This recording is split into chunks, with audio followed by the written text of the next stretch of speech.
wa man tabi'ahu bi ihsani ila yaumil qiyamah. Qala Allah Ta'ala fi kitabihil karim, a'udzu billahi minasy syaithanir rajim. Ya ayyuhalladzina amanu taqullaha haqqa tuqatih wa la tamutunna illa wa antum muslimun. Faqala Rasulullah sallallahu alaihi wasallam, khairun nas man qala umruhu wa hasuna amaluhu. Sadaqallahu alazim wa sadaqa rasulullah. Bapak-bapak, ibu-ibu, hadirin hadirat jamaah kajian rutin Sabtu Enjang ingkang sedaya mugi-mugi tansah pikantuk rahmatipun Allah Subhanahu wa taala. Syukur alhamdulillah menika Allah kasih maringi wekdal, kasih maringi kesempatan dhateng panjenengan kula supados kita ginakaken kesehatan kesempatan menika kanggo nambahi amal saleh, amal ibadah berikut setunggal silaturahmi nomor kali tolakul.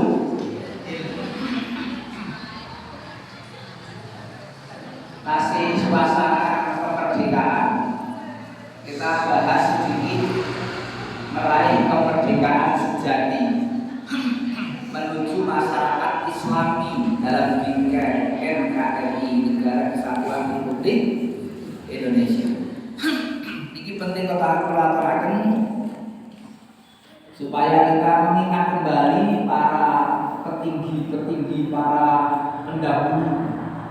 Mereka satu merebut kemerdekaan, yang kedua adalah mempertahankan kemerdekaan. Hari ini kita tugasnya adalah mengisi kemerdekaan. Bedanya gitu ya. Sekarang adalah mengisi kemerdekaan. Ketika kita mengisi kemerdekaan, mestinya diisi dengan sesuatu yang positif, yang membangun negeri, mencerdaskan anak negeri, anak bangsa, supaya kelak anak didik kita, ananda kita ini menjadi orang-orang yang berguna, bermanfaat. Itu tentunya. Bapak sekalian, saya matur ini merdeka dari 3 penjajahan. Apa arti merdeka? Merdeka itu ya bebas. Kalau manusia ya jangan menjadi budak, itu kan namanya merdeka. Yang pertama adalah merdeka dari penjajahan disorientasi hidup. Ini kaitannya topik. Merdeka dari penjajahan disorientasi hidup.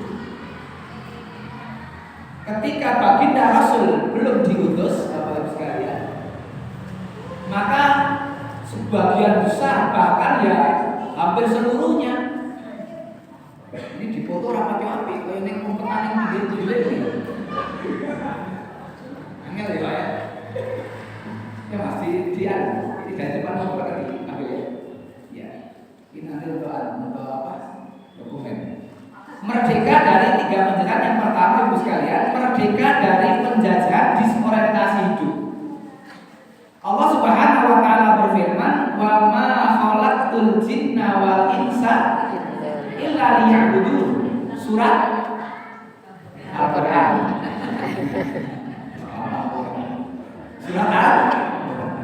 Surat Al-Dariyah 56 ya? 56. Yang surat Al-Dariyat 55. Wadakir wa inna dzikratan fa'ul mu'minin. Berilah peringatan karena peringatan itu bermanfaat bagi orang-orang yang beriman. Itu ayat yang ke-55. Sebetulnya ayat pengajian, ayat peringatan itu lebih dulu daripada ayat ibadah. Makanya kita ini sholat 5 waktu, sebelum sholat ada peringatan, yaitu dengan azan adalah peringatan. Kembali ke yang pertama, merdeka dari penjajahan disorientasi hidup. Tadi saya matur, zaman sebelum Islam datang, manusia tidak merdeka. Dari sisi sosial aja yang ketika nanti kedoliman yang terjadi. Itu yang ketiga, merdeka dari penjajahan sosial. Saat itu nggak mengenal Tuhan, nggak mengenal siapa yang mesti harus diibadahi saat itu. Maka kemudian Islam datang, gitu. Islam kemudian menerangkan bahwa diciptakannya jin dan manusia adalah untuk beribadah. Gitu. Maka ini penting, jangan sampai salah orientasi kita di dalam hidup di bumi yang tidak lama. Jangan ketungkul. Apa ketungkul? Terlena. Itu bahasanya orang Irama. Terlena. Jadi terlena, ketungkul. Ada yang ketungkul dengan pekerjaannya. Ketika ketungkul dengan pekerjaannya, ada adzan dia nggak datang sholat. Ada yang ketungkul dengan kekuasaannya, ada yang ketungkul dengan jabatannya, itu. Dan semuanya yang menjadikan dia lupa tujuan hidup. Maka orang yang tidak mengerti tujuan hidup ini belum merdeka jadi. Belum merdeka. Karena mestinya orang yang hidup ini hanya menghamba kepada Allah. Jangan menghamba kepada sesama manusia. Berapa banyak orang yang hari ini menghamba kepada sesama manusia? Gitu. Bahkan menghamba kepada aturan-aturan yang menyelisihi Allah dan Rasulnya. Gitu. Yang kedua, merdeka dari penjajahan ekonomi. Bapak Ibu, ketika baginda Rasul belum diutus, yang namanya saat itu kekayaan hanya konsentrasi pada orang-orang tertentu, itu ekonomi. Dan tidak ada kewajiban tak mengenal namanya zakat, infak, sedekah. Maka kata-kata yang sering dulu mungkin kita dengar, yang kaya makin kaya, yang miskin makin miskin. Ini sebetulnya merdekanya belum kalau masih berlaku itu. Jadi konsentrasi banda dunia hanya kepada beberapa gelintir orang. Saya ingat sekian tahun yang lalu, masih tahun sebelum 2000, kalau tidak salah tahun 1998, saya baca harian Republika dari Jakarta yang sampai ke Temanggung. Saya agak kaget Bapak Ibu karena saya baca di situ ada kejadian begini. Ada seorang bapak yang kagungan kebun ketela. Ketelanya ketela pohon. Ketela pohon lainnya bahasanya apa? Pohon. Singkong ya. Dan jenderal. Jenderal gitu ya. Begitu. Beliau ini merasa kok semakin berkurang gitu. Ini tulisannya di Temanggung.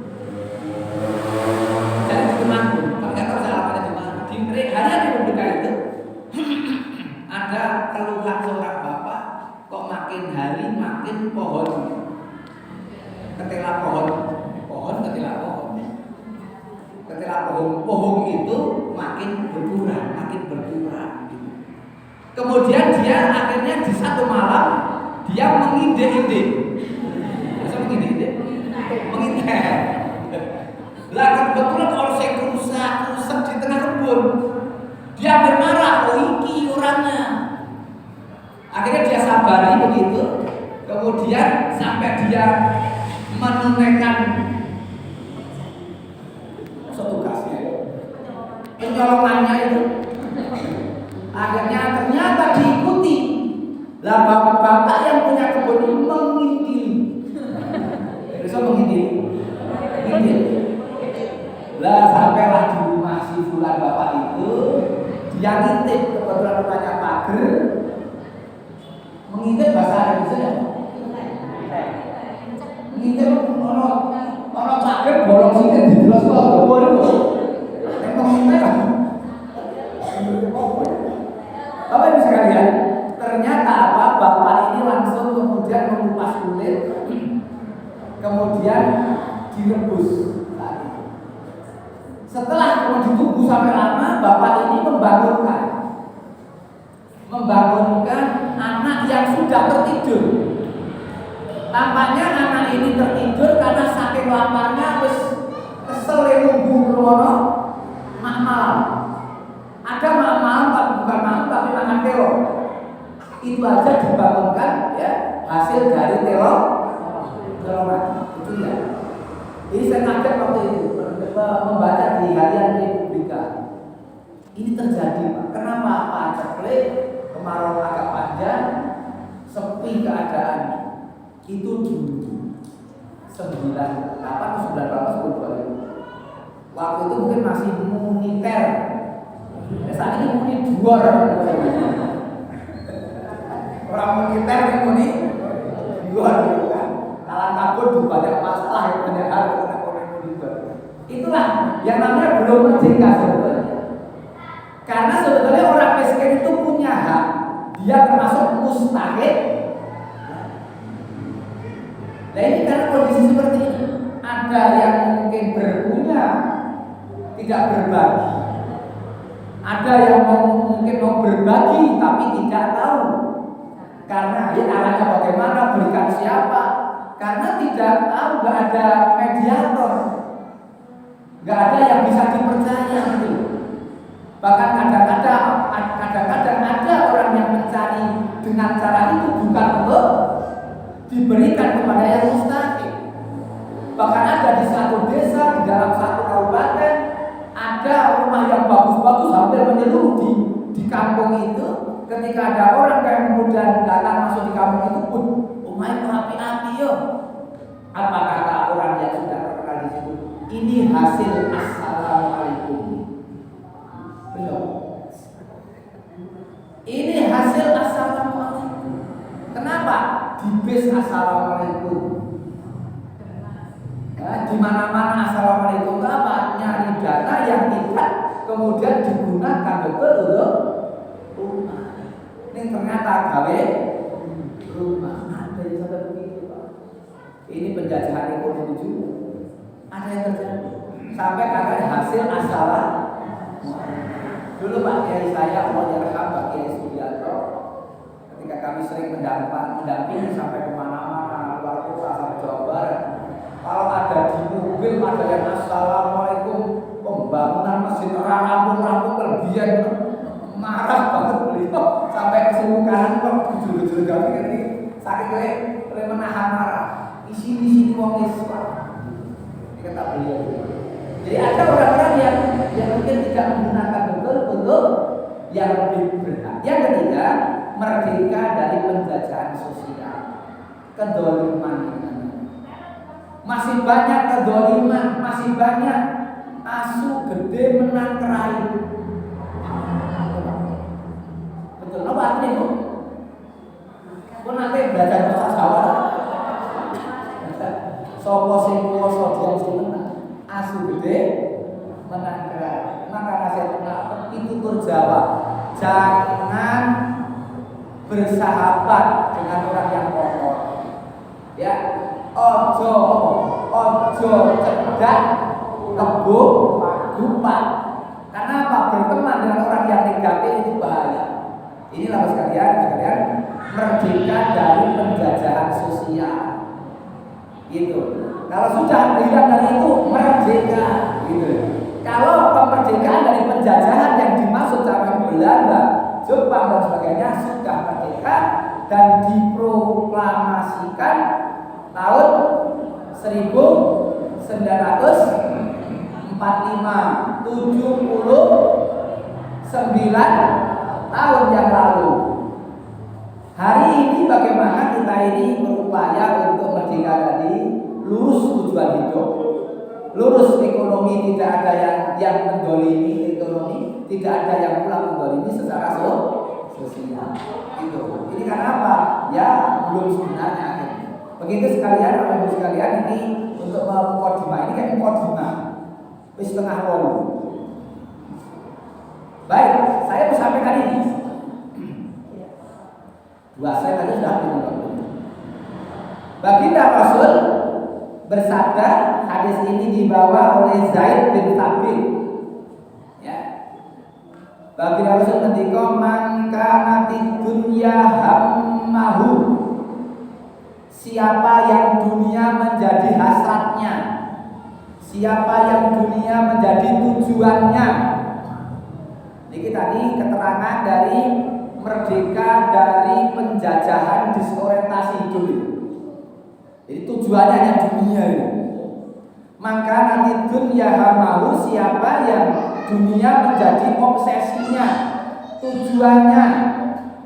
Pokoknya urip ming golek banda dunia, tangi turu tekan turu meneh banda dunia, pikirannya badan.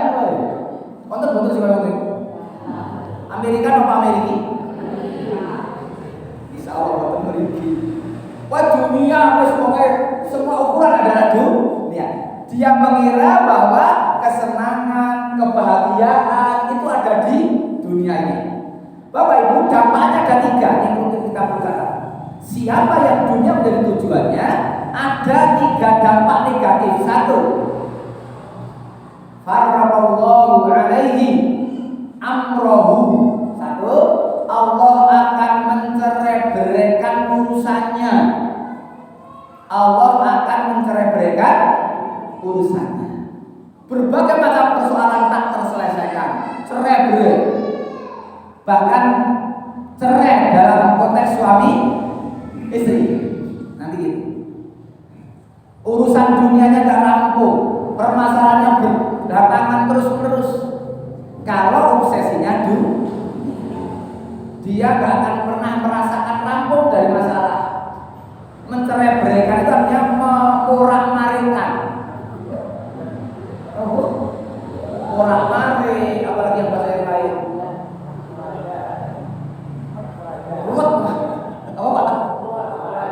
Porak-poranda. Hidup bersuami istri masalah, hidup dengan keluarga masalah, karo orang tua masalah. Itu ada saja masalahnya. Ini sing ngendika Kanjeng Nabi boten lanang muda. Kula lan mendugekkan. Mendugekkan habisnya.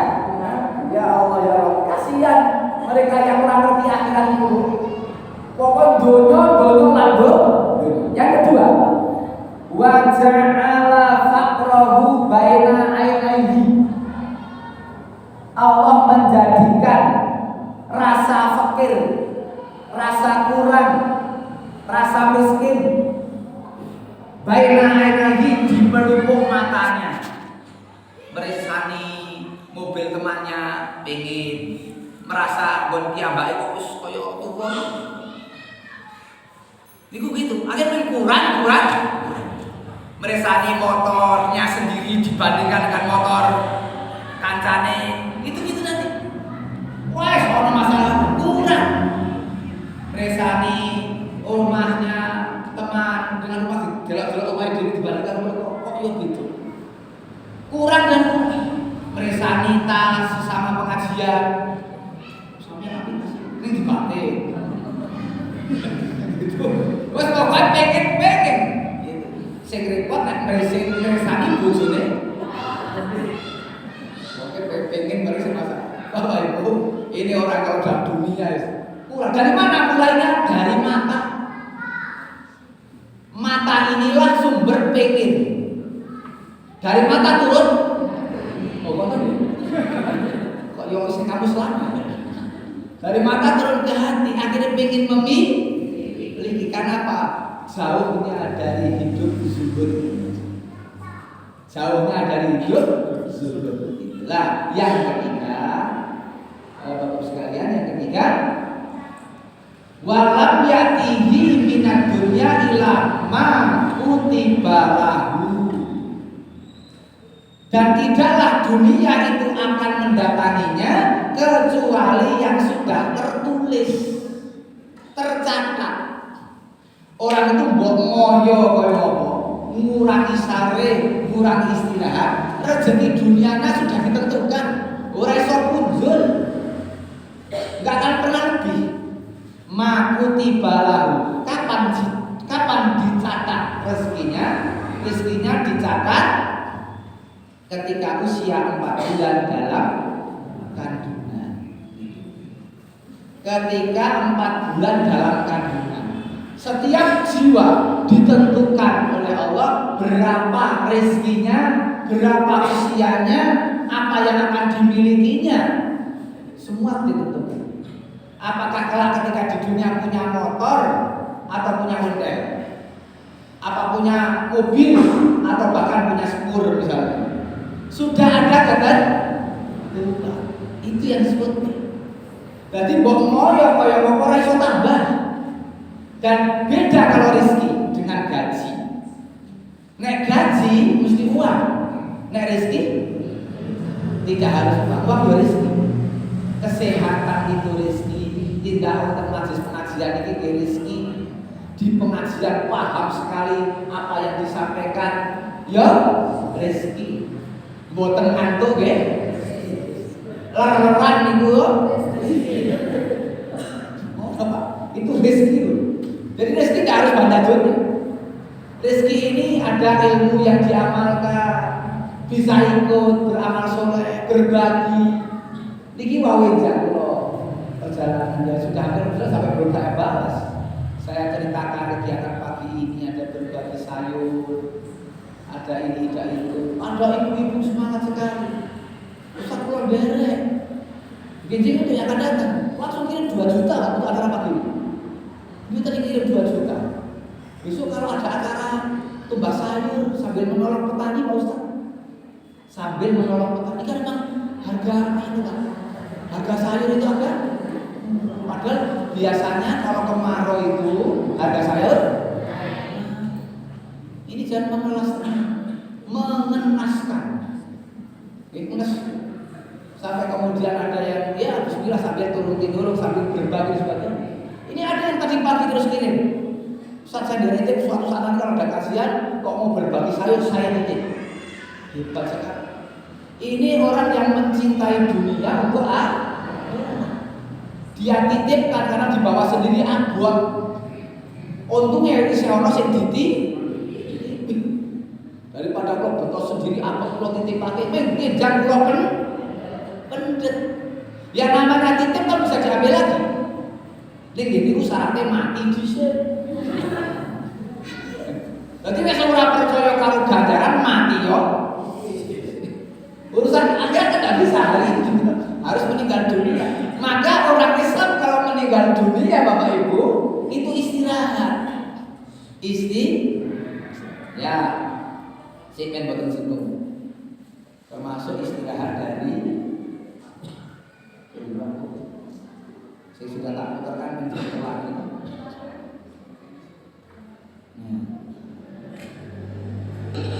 Jadi istirahat dari dolanan game. Niki turahan bocah nang saya bocah. Wis tuwa gede tuwa malah pakai ekrom. Ning anak mbah jajan. Kok ya kurang gawean. Le antri haji 2024 kemarin. Sing antri haji yo wis sekian tahun. Ya toh?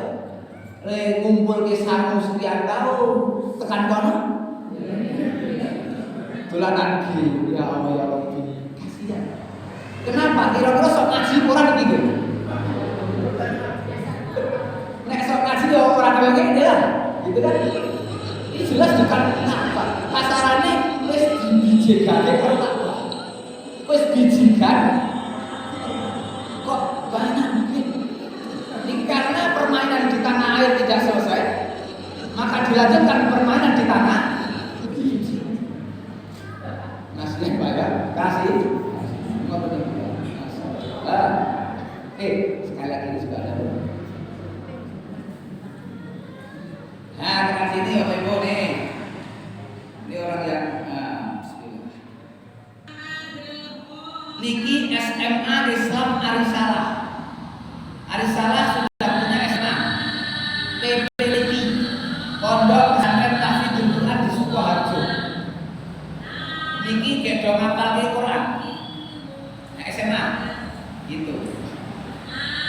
Ini Bapak Ibu muridnya maksimal maksimal hanya 22 orang satu angkatan dan khusus putri. Minta doanya untuk dengan semua, mudah-mudahan yang putus